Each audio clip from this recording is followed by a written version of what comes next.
Hi, everybody. This is Hondo Carpenter from Sports Illustrated's Fan Nation, Las Vegas Raiders Insider Podcast. It's great to be with you today. I hope that you all had a great Christmas. Looking forward to a great new year. I got a very important subject I want to talk about, but I have to show you something. I thought this would make you laugh. My in-laws gave me a present for Christmas. Now, you'd have to know my wife. My wife can be in the middle of a 120-degree desert and she's going to be cold. My wife is always cold. That's the way my wife rolls. She's tiny, she's little, 5 foot, 120 pounds. She wants, she's always cold. So my in-laws, and I want this to show up. I hope it does. Uh, I know that it's not showing up. Darn it. All right, I'm trying. Oh, there it goes. Maybe that works. It's called Hot Lips. It's a thing you put on your face to warm your face and lips. So they said when you try to kiss our daughter and she's cold, you got hot lips. What are they going to come up with next? Anyways, I thought you'd get a kick out of that and think that was pretty funny. So again, Happy New Year to all of you. Excited about the new year. And I want to dig in on a very important subject today. I have an article that will be publishing at 9 a.m. Pacific, 12 noon Eastern. I don't know when you're watching this. If it's before that, please make sure you go check it out at 9 Pacific, 12 noon at si.com/NFL/Raiders. Please go check it out. If it's after, please make sure you go read it. The article is called Enough is Enough. Now, obviously, I'm going to leave some details out of this podcast because I want you to go read the article. I think it's very important that you read it. But in my opinion, Antonio Pierce and Champ Kelly have done everything that they need to do to show you that they are the guys for this job. Period. Enough's enough. Now, before the game against the Chiefs, Antonio Pierce declared as enough's enough. He's tired of the Raiders losing to the Chiefs, goes on the road Christmas Day and knocks one out of the water. They upset the Chiefs.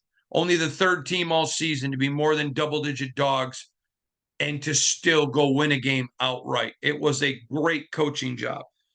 You saw AP when he needed to get on Marcus Peters and did. You saw him get on Jack Jones a little bit, get him back over to the bench, keep him reeled in. Jack's a really good kid, but needs a little bit of direction there. AP gives it.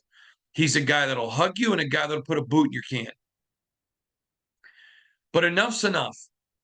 Now, I have reported before, previously, I have talked, I'm not an NFL guy. I don't work for the National Football League. I cover the National Football League. I have talked with an AFC and an NFC general manager who both told me that the Raiders can hire Champ Kelly and Antonio Pierce without having to go through the lengthy Rooney Rule interviews that require interviewing people outside your organization and minorities, etc. Now, I am a supporter of the Rooney Rule. So I don't want anyone to hear it as me disrespecting the Rooney Rule. But I've heard from two NFL general managers, and I'm going to believe them. They're in it, that they can do it. May have to make some adjustment to contracts, but it can be done. I'm for it. But some other people have reported that they've heard that they can't do it. It doesn't make those people bad if our reporting disagrees. I'm telling you right up front. I got it from two general managers. If they're wrong, they're wrong. But I'm going to always side with general managers when I'm trying to get information on the National Football League. Because it's not coming from my opinion. It's coming from talking to people in it. Either way, for the sake of this podcast and this argument, let's assume that Mark Davis has to follow all those rules. Let's assume it. I don't believe it, but let's assume it for the sake of this argument. Fine. No issues with that. Do it. Let's go. Let's ride. Make it happen. When have the Raiders ever followed the rules? When minorities weren't getting opportunities, the Raiders were giving them because they didn't care. They did what they thought was right. It's the way the Raiders roll. You don't need to see anymore. Enough is enough, to quote Antonio, of watching people come in here who are the next shiny, bright object. And both of them were. John Gruden, come on. That was lauded as a great hire. He never got into the playoffs. Josh McDaniels could have had a lot of NFL jobs. Raiders picked him. Was lauded. He didn't do anything. In fact, with him, the team got worse. Worse. Then you got a guy who comes along who doesn't have to act like a Raider. You know why? He is. He is. You watch Antonio Pierce. Everything about him is Raider. Not going to get into all of the details of him because I'm going to respect his privacy and I don't want people to bother him. But from his car, which is so cool, it is cool. That man embodies cool. I don't. We all know that. Okay, to the way he handles himself, the way he tears up about this team because he cares. He's a Raider. It matters to him. His critics have said, oh, he's rah, rah. Okay, he is. But he's rah, rah, puts a boot in your can. Man, nobody strapped my butt harder in my life than my dad. And when I got married, the man was my best man. He was rah, rah. He could discipline. And I deserved it. And it molded me. This man isn't putting on a Raider visor and putting on gray and black, hoping you buy that he's a Raider. I shared with you before.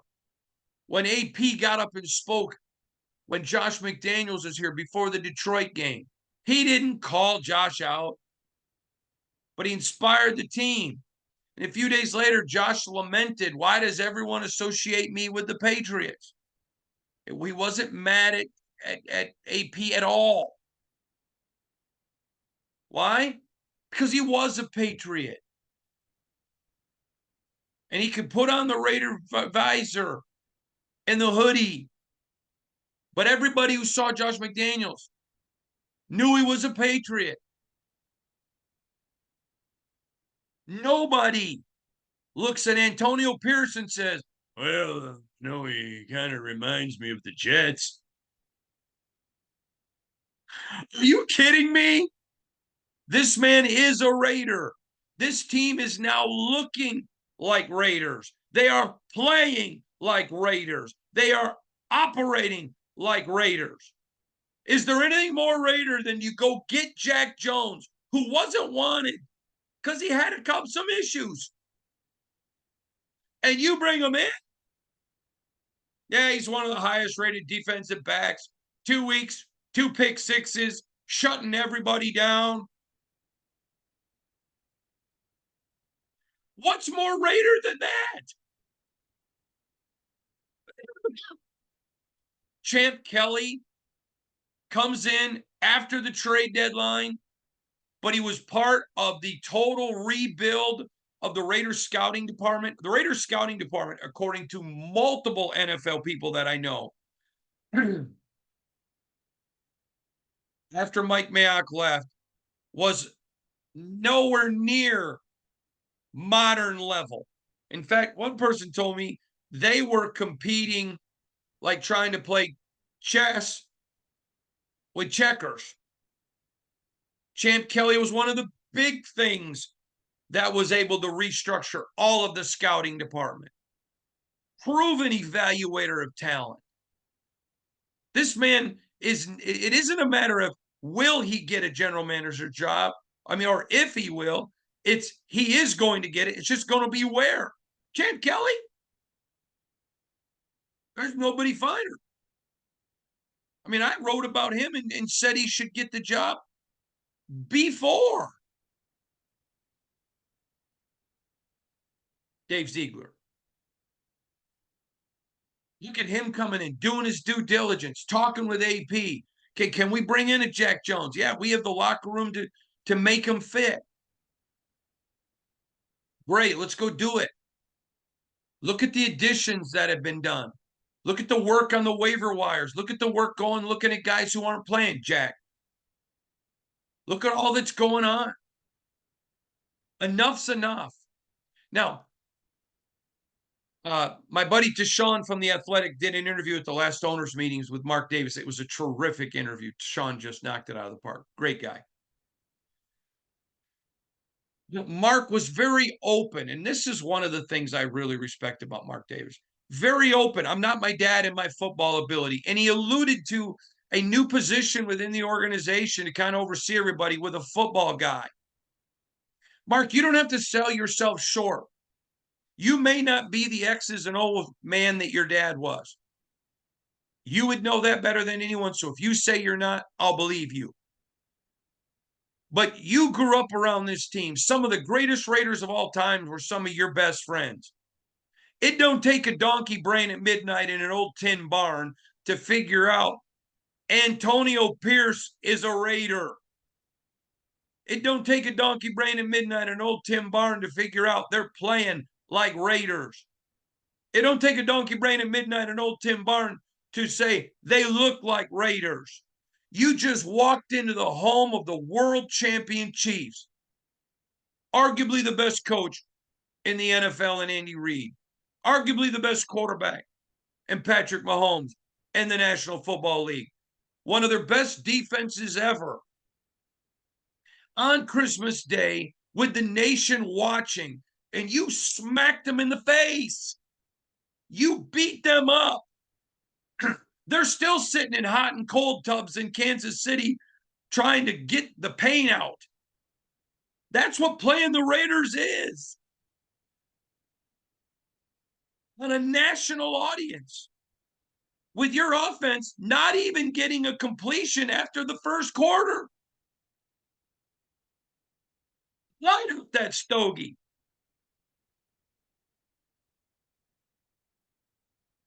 I'm hiring these guys. Now, for the sake of this, let's assume that the rules do make Mark go through all the process. Let's just assume that. Again, I don't believe it. I had an NFC and an AFC general manager tell me that. But people are wrong all the time. So let's assume for this argument that they can't. When have the Raiders ever just said to the NFL, all right, well, let's get along? Kumbaya, Goodell. Kumbaya. You tell them. Raiders never needed a Rooney Rule.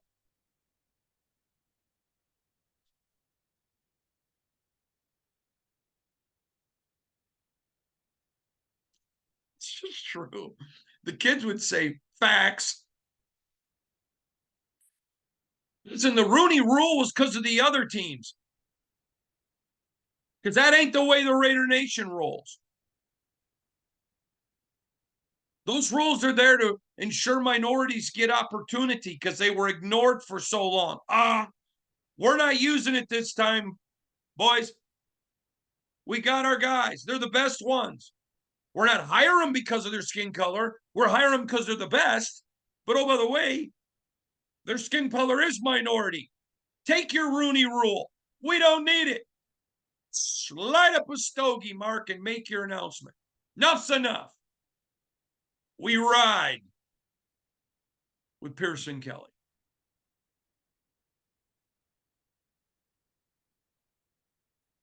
Facts. Facts. Just the reality of the situation.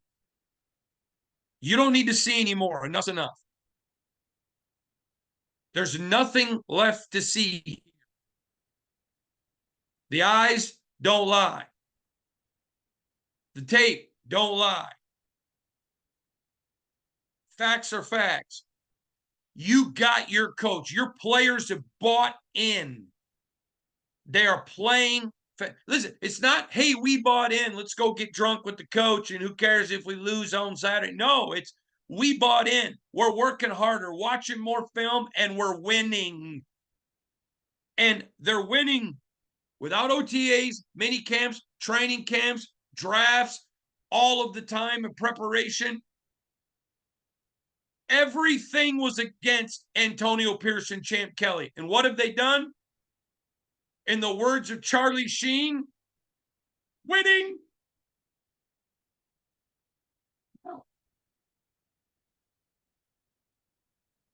There's a lot of areas on this team that need improvement. This is not a rebuild. If I'm a Raider fan and they're trying to sell me on a rebuild, I am so. What have the last 40 years been?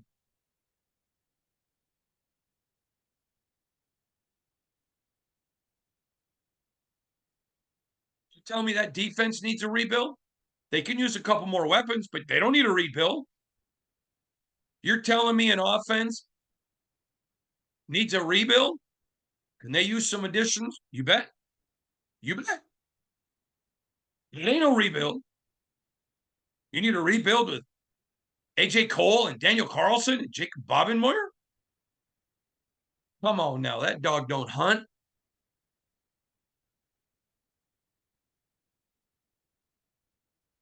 Mark needs to just tell the NFL. And does anyone really seriously believe this?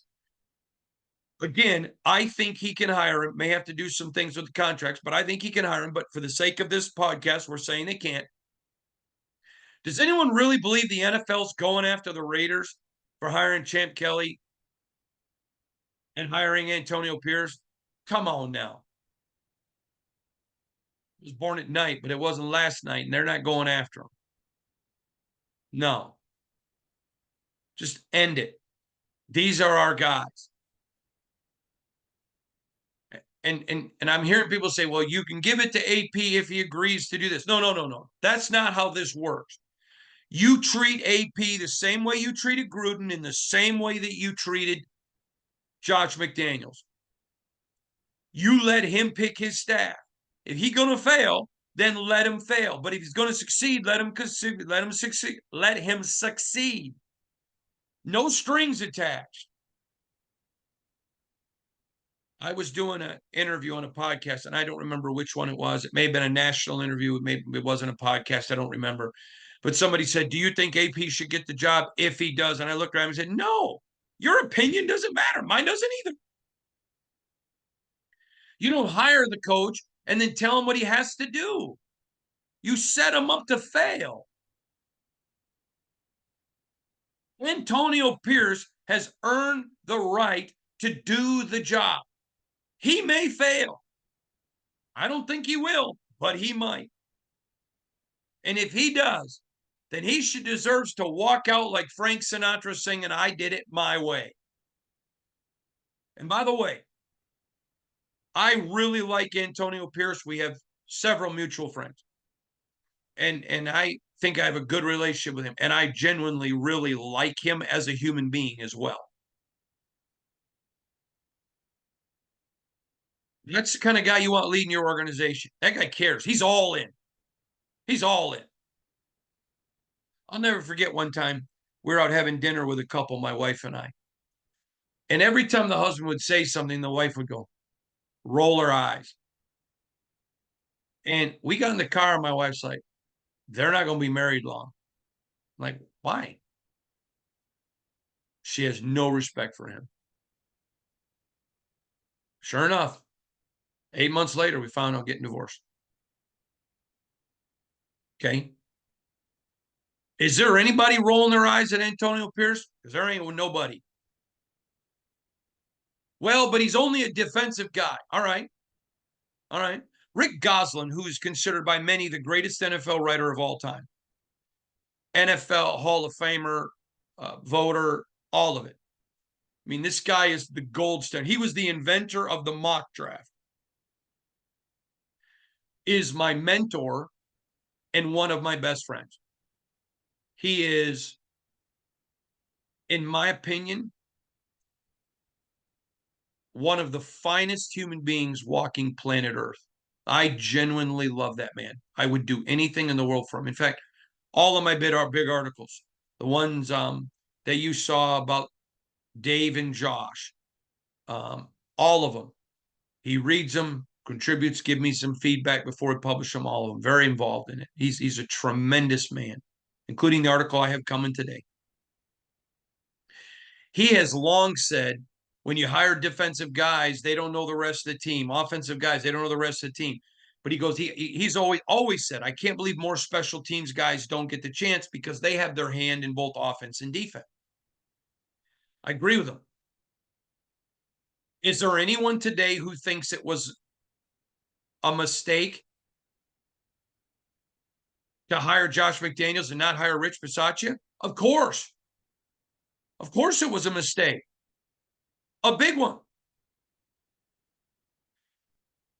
Now you have AP and Champ Kelly who have this team looking like Raiders. Guess what?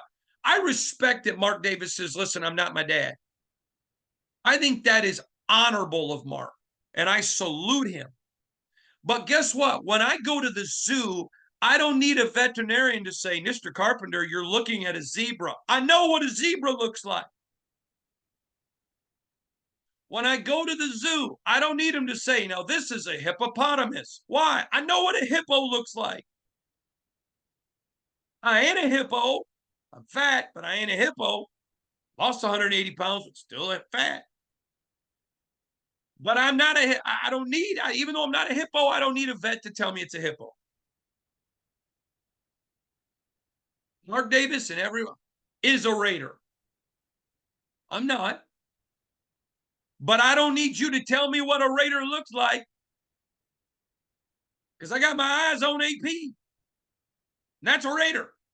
Champ Kelly, that's a Raider. Ain't no acting like it. Again, Josh McDaniels, before the Detroit game, has this team meeting.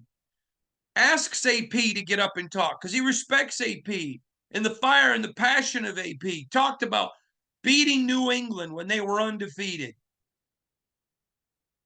And everyone tried to make it sound like he was calling Josh out, which he was not doing at all. At all. And a couple days later, though, or wasn't immediately after, within a couple days, Josh is bemoaning, how come everybody thinks of me as a Patriot? Because he was a Patriot. He looked like a Patriot. He sounded like a Patriot. He tried to make the Raiders into the Patriots. Well, they ain't Patriots. They're Raiders. Listen, I love to ride horses. Done it my whole life. I know it takes a big horse. I ride a Belgian draft horse. Sometimes a thoroughbred, but big horses is what I ride. I love to ride horses. If you've never ridden horses, go do it. It's a blast. It's just so relaxing. And when I ride a horse and I walk up to a horse, I know it's a horse. I've never looked at, and I've ridden an elephant before, and I've ridden a camel. But I've never walked up and looked at an ostrich and thought it was the Swiss family. I thought I was a member of the Swiss Family Robinson and thought, I'm going to go ride me an ostrich. No. Ride horses. Why? Obvious. This isn't a guy trying to be a Raider. He is. And everything he has done has improved this team. You paid $10 million a year for John Gruden, didn't get you the playoffs. Bisaccia did, you went away from him. You paid $10 million a year. That was for John Gruden. You paid $10 million a year for Josh McDaniels. He doesn't get you to the playoffs. He has your team looking like trash.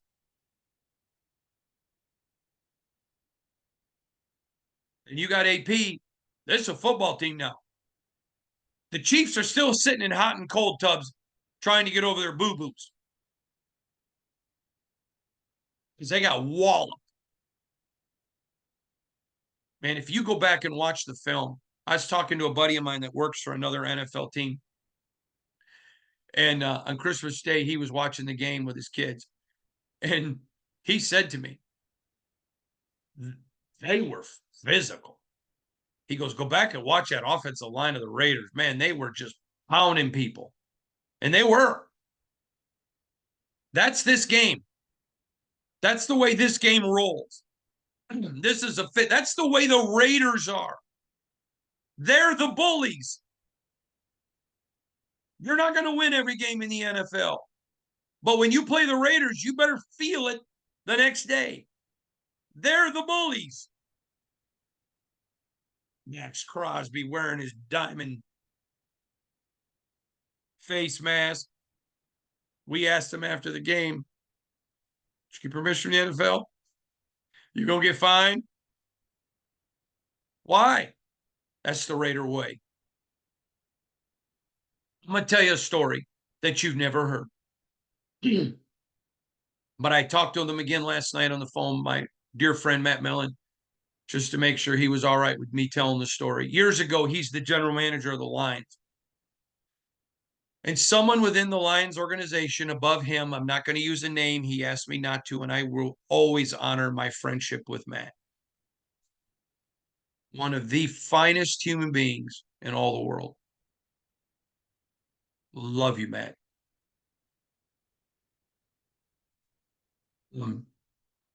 But someone in the organization hired Steve Mariucci to be the Lions head coach. Now, you would think Matt, as general manager, would be the one that would have made that decision, but oh no, someone else. So the way the rules were, he had to interview minority candidates and then go through all that process. Well, Matt, first of all, is a devout Jesus follower, loves the Lord with his whole heart more than anything in the whole world. And he was not going to lie to candidates. On top of it, he's a Raider. He cut his NFL teeth with Al Davis. It's not the way that they run themselves. And so he would call candidates and say, I would like to interview you for the head coaching job, but I'm not going to falsely interview you. I'm going to tell you right up front, someone other than me has already made the decision on who to hire. You're not going to get the job. And I don't want you to come in here for an interview and feeling like you have a chance. That would be deceptive, and I'm not doing it to you. And so people would say, Matt, I would love to interview out of respect for you to help get you out of this bind. And if you ask me to, I will, but I would rather not if I don't have a chance. And Matt would say, then I won't interview you because you don't have a chance. This is a story you haven't heard. So Matt announces Mariucci with the job. Gets called into Commissioner Tagliabue's office. Gets fined $200,000. 200 large. Because he wouldn't lie. He didn't care about what the Lions thought. He was a Raider. He cut his teeth in an organization that doesn't see skin color. They just see silver and black. If you're the best for the job, you hire them. And I remember him talking about to me privately. Wasn't going to lie. As a Christian, he wasn't going to do it. He wasn't going to do it because that's not the way the Raiders do things. And he got fined 200 large because he did the right thing. If the numbers are accurate, Mark Davis is spending about $100 million for two coaches that were let go. I don't think the NFL's coming after him, and I told you an NFC and AFC general manager told me he can do it. But let's assume that he can't. If they're the right guys and you know it, isn't it the Raider way to just tell the NFL, kiss off? We're hiring them. You want to find me? Great. I don't need to go interview. These are my guys. Enough's enough. Get in that locker room, light up a stogie mark, and let your team know we got our guys. Enough's enough. You give the job to Champ Kelly and Antonio Pierce. There's nothing left to see. Wish you all a very happy new year. Please give me a follow on Twitter at Hondo Carpenter, at HondoCarpenter, and on Instagram at Hondo SR. Please go check out that article today. I hope that you enjoy it. I appreciate all of you. We'll see you back here tomorrow on the podcast.